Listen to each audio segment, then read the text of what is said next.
వర్షం ఉన్నంత వరకే గొడుగు అవసరం ఉంటుంది. ఆ తరువాత మనకి అది బరువనిపిస్తుంది. అలాగే మనిషి కూడా అవసరం తీరే వరకే మన ఆసరా కావాలి. తీరాక మనం అక్కర్లేని ఓ గతంగా మిగిలిపోతాం. మన చిన్నారి పెళ్ళికూతురు మాధవి జీవితంలో కూడా అలాగే జరిగింది. ఇక కథలోకి వెళ్ళిపోదాం. ఒకరోజు మధు తన స్నేహితురాలికి ఫోన్ చేస్తుంది. తన మనసులో ఉన్న బాధనంతా ఆమెకు చెబుతుంది.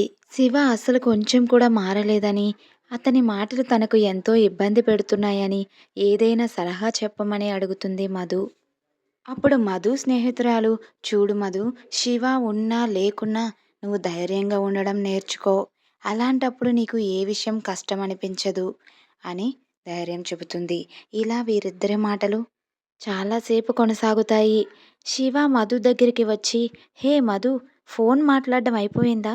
ఒకసారి ఆ ఫోన్ ఇలా ఇవ్వు అని అంటాడు. కొంతసేపటికి చాలా కోపంతో, మధు, నువ్వు మాట్లాడే ప్రతి మాట నేను ఫోన్లో రికార్డ్ చేసి విన్నాను. అది అందరికీ చెబుతాను.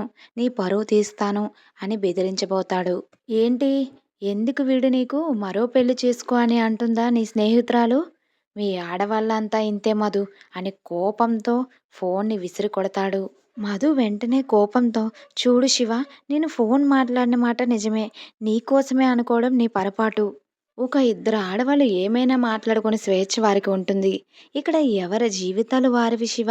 నా స్నేహితురాలు ఏ రోజు నిన్ను వదిలేయమని చెప్పనే లేదు. ఇక జరిగింది చాలు శివ. నీ మాటలతో నన్ను బాధ పెట్టకు. ప్రతి ఒక్కరూ నా కోసం ఏం మాట్లాడుకుంటున్నారో తెలుసుకోవాలని ఆలోచన కేవలం తప్పు చేసిన వాడికే ఉంటుంది. అయినా చెప్పుడు మాటలు వింటే మన కాపురమే కూలిపోతుంది. శివ, నువ్వు చూపించేది ఈ ప్రేమ కాదు. కేవలం నీ అవసరం కోసమే మాతో ఉంటున్నావు. శివ, నేను నీలా మాట్లాడలేను, నీలా నటించలేను.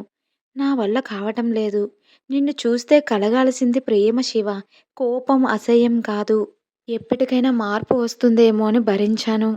ఎదుటివారి ముందు నీ భార్యను తక్కువ చేసినప్పుడే నువ్వేంటో నాకు బాగా అర్థమైంది అని చాలా బాధపడుతుంది మధు. ఏంటి మధు, ఏడుస్తున్నావా? ఈసారి మంచోడిని పెళ్లి చేసుకో. అయినా నిన్నెవరు పెళ్లి చేసుకుంటారు? వాడి అవసరాలు తీర్చుకొని వాడుకొని వదిలేస్తాడు అని అంటాడు శివ. శివ మాటలకి మధు చాలా ఏడుస్తుంది. తిరిగి సమాధానం చెప్పడానికి కూడా మాటలు రాలేదు మధుకి. మనం చూస్తూనే ఉన్నాం. చదువుకోవాల్సిన చిన్న వయసులో పెళ్లి చేసుకొని పిల్లలతో, బాధ్యతలతో అనారోగ్యం పాలయ్యి వారి వయసంతా ఇలాగే ముగిసిపోతుంది. అందుకే ఎవరైనా అనుభవంతో చెప్పిన మాటలు వినాలి. లేదంటే వారి జీవితాలనే కోల్పోతున్నారు. విషయంలో మధు ఎలాంటి నిర్ణయం తీసుకుంటుంది? అంతలో వాళ్ళ అమ్మ వస్తుంది. ఇక నేను శివతో ఉండలేను. నా మనసు విరిగిపోయింది. చచ్చిపోదాం అనుకుంటున్నాను. ఎక్కడికైనా దూరంగా వెళ్ళిపోవాలనిపిస్తుంది. ఈ టెన్షన్స్ వల్ల నేను ఏమైపోతానో తెలియడం లేదు అని చెప్పి కన్నీరు పెట్టుకుంటుంది. అప్పుడు మధు వాళ్ళమ్మ, చూడు మాధవి, నీలాగే అనుకుని ఉంటే ముగ్గురు పిల్లల్ని పెంచి పెద్ద చేసేదాన్నా నేను. చచ్చిపోవడం అనేది ప్రతి సమస్యకి పరిష్కారం కాదు. నువ్వు ఎంతసేపు శివ కోసమే ఆలోచిస్తున్నావు.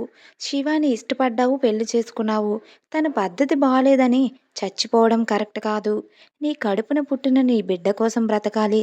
కేవలం నీ బిడ్డ కోసమే ఆలోచించాలి. ఒక విషయం గుర్తుపెట్టుకో మధు, ఎంతో మంది భర్త మంచివాడు కాకపోయినా కలిసి ఉన్నారు అంటే కేవలం తన కడుపున పుట్టిన పిల్లల కోసం మాత్రమే. నువ్వు ఏ కష్టమొచ్చినా నాకు చెప్పుకుంటున్నావు. మరి నీ బిడ్డకు కష్టమొస్తే ఎవరికి చెప్పుకుంటాడు? నీతోనే కదా! చచ్చిపోతే సమస్య తీరిపోతుందా? అది పిరికివాళ్ళు చేసే పని. బ్రతికి సాధించి మనమేంటో నిరూపించుకోవాలి. నా మాట విను మధు. నేను ఎప్పటికీ చెప్పేది ఒకటే. ప్రాణం పోతే మళ్ళీ తిరిగి రాదమ్మా. కానీ సమస్యలు అనేవి శాశ్వతం కాదు. కష్టాలు పడిన ప్రతి ఒక్కరికి మంచి రోజులు తప్పనిసరిగా వస్తాయి. మనల్ని బాధపెట్టిన వారిపై ప్రతీకారం తీర్చుకోవాల్సిన అవసరం లేదు. కాలం మారిపోతుంది. ఎవరు తప్పు వారు తెలుసుకుంటారు. అదృష్టం ఉంటే దేవుడు నీకు దాన్ని చూసే అవకాశాన్ని కూడా ఇస్తాడు. నా మాట విను మధు. ఈ కష్టాలన్నీ తొలగిపోతాయి.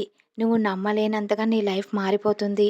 నువ్వు ధైర్యం తెచ్చుకో అని మధుకి నచ్చజెబుతుంది. నెక్స్ట్ ఎపిసోడ్‌లో ఏం జరుగుతుందో మళ్ళీ కలుద్దాం.